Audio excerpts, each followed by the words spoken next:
I was a general. I'm You were, retired. yeah, you were a general, and you were with the army for 20 years.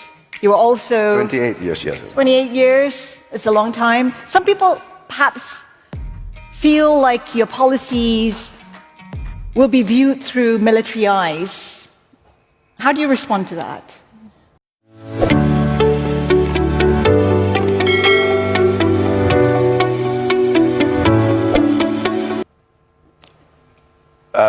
You know, I've been out of the military for what?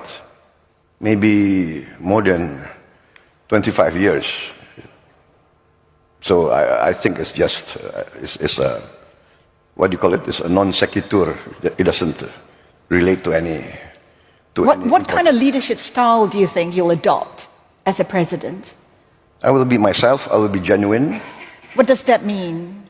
That means that you are true to your principles, your values, your ideals. And as a patriot, my main value is the well-being of my people. The well-being of my people. My people must be safe. My people must not be hungry. My people must have a good life. That is the dream of every patriot, of every country in the world. Some people are concerned, your critics are concerned, you may clamp down on democracy. What do you say to them? Who is concerned? There's some critics who say you may clamp down on democracy. Who is concerned? So you're saying there is no concern about that? Why don't you ask the Indonesian people? I go to elections already 4 times. I go to my people. I ask their consent. 3 times they did not give their consent. This time they give the consent. Where is the concern about democracy? The concern about democracy is, I think, made up by some people in the press. So that would be us then. Each country have their own culture, history. Every leader of every country must serve their own people in their own way. So I said, I go to my people. They rejected me 3 times. They accepted me this time. So I will work very hard so that I don't disappoint my people. Right? What do we live for? We live for the legacy we want to leave behind is a good reputation, a good name in the history of our country. Sepemahaman saya, karena 2014 lalu saya juga menjadi salah satu wakil ketua tim kampanye nasional Prabowo. Pak Prabowo itu orang yang apa adanya. Itu semua aspek kepemimpinan Pak Prabowo unggul dibanding Pak Jokowi tahun 2014. Hanya satu saja beliau kalah, yaitu kemerakyatan. Tetapi ternyata di tahun 2014 itu bobot merakyat itu luar biasa tingginya. Sehingga itu menjatuhkan skor Pak Prabowo.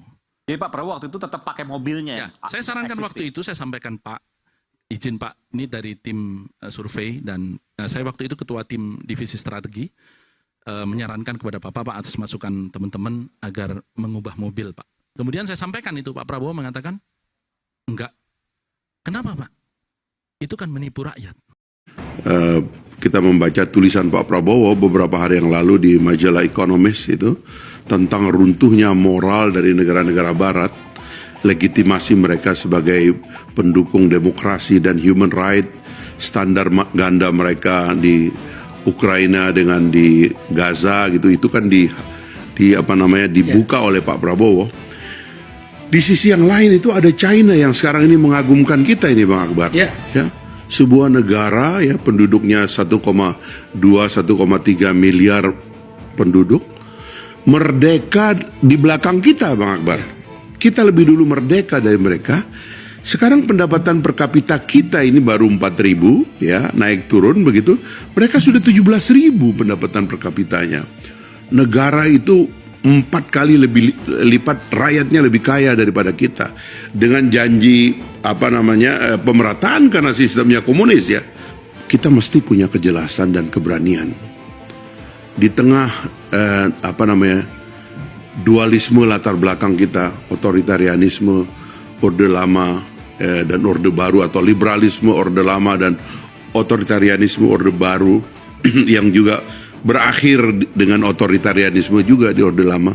Dan dunia sekarang ini yang menawarkan mau ikut jalannya Amerika yang sedang decline, Eropa lagi decline, atau mengambil jalan China yang lagi rising, misalnya kayak begitu.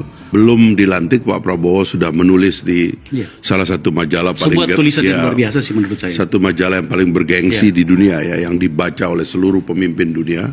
Itu gugatan beliau tentang anomali ideologi dunia sekarang dan blok-blok dunia yang standar ganda ya.